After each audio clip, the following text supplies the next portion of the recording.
Perdana Menteri Datuk Seri Anwar Ibrahim memaklumkan setiap tindakan di peringkat kerajaan negeri berikutan kesan konflik di Asia Barat perlu diselaraskan dengan kerajaan persekutuan.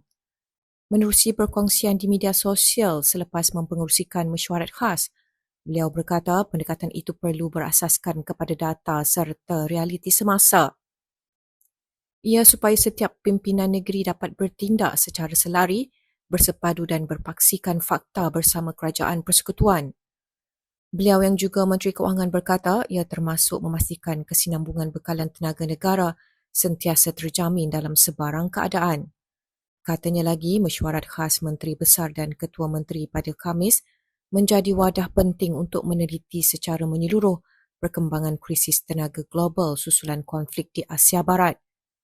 Dalam kerangka ini, kerajaan menggerakkan perancangan senario yang teliti dan menyeluruh bagi mendepani pelbagai kemungkinan, termasuk memastikan kesinambungan bekalan tenaga negara sentiasa terjamin dalam apa jua keadaan, katanya dipetik Harapan Madani.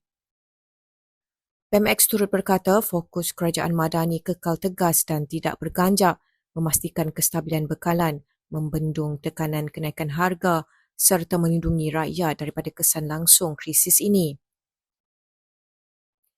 Tegas Ahli Parlimen Tambun itu lagi, setiap langkah dilaksana dengan penuh tanggungjawab dan pertimbangan, dengan keutamaan jelas untuk menjaga kebajikan rakyat melalui inisiatif sokongan yang bersasar dan berkesan.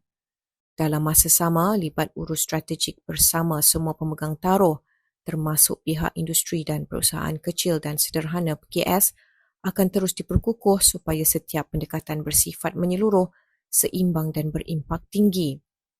Semangat kebersamaan antara kerajaan persekutuan dan negeri kekal menjadi teras utama dan saya yakin Malaysia akan terus teguh, berdaya tahan serta mampu melindungi rakyat dalam apa jua keadaan, ujarnya lagi.